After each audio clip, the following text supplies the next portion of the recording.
চট্টগ্রামের আনোয়ারায় অবস্থিত কোরিয়ান রপ্তানি প্রক্রিয়াজাতকরণ অঞ্চল কেইপিজেড এলাকায় পাহাড় ধসে 2 শিশু প্রাণ হারিয়েছে। এতে তাদের বাড়িতে নেমে এসেছে শোকের ছায়া। পহেলা মে বৃহস্পতিবার সকালে স্থানীয় কিছু শিশু পাহাড়ের পাশে খেলছিল।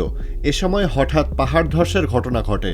এতে মাটি চাপা পড়ে ঘটনাস্থলে বৈরাগ গ্রামের আব্দুর রহিমের ছেলে রোহান এবং ইমরান হোসেনের ছেলে মিসবাহ নামে 2 শিশু মারা যায়।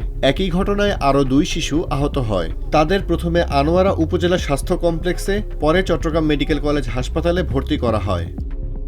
টোটাল 5 জন গিয়ে 5 জনের নেজি 2 জনের চারজনে এই মাটির নিচে পড়ি আর একজন যে উপরে আসি এই ব্যাগ কোনো খবর দিয়ে রে মানুষ লই যাই রে তারা উদ্ধার হয়ে তারা এলাকাবাসী ব্যাগ গভীর শোকা হতো এই বিষয় লই রে আর সুষ্ঠু তদন্ত করিয়ে রে যাতে এই পরিবারগুলোরে ক্ষতিপূরণ দেয় না আরা প্রত্যাশা করি। আমাদের এখানে 4-5টা ছেলে খেলতে গেছিল, ওখানে খেলতে গিয়ে দেখতেছে যে মানে পাহাড় ধসে পরে 4-5টা ছেলে মাটির নিচে চলে গেছে। 2 জন ছেলে মারা গেছে আর 3 জন মেডিকেলে ফেরত করা হয়েছে। কেইপিজেডে পাহাড় কাটার কাজ চলায় সেখানে বিভিন্ন অংশ এখন বেশ ঝুঁকিপূর্ণ।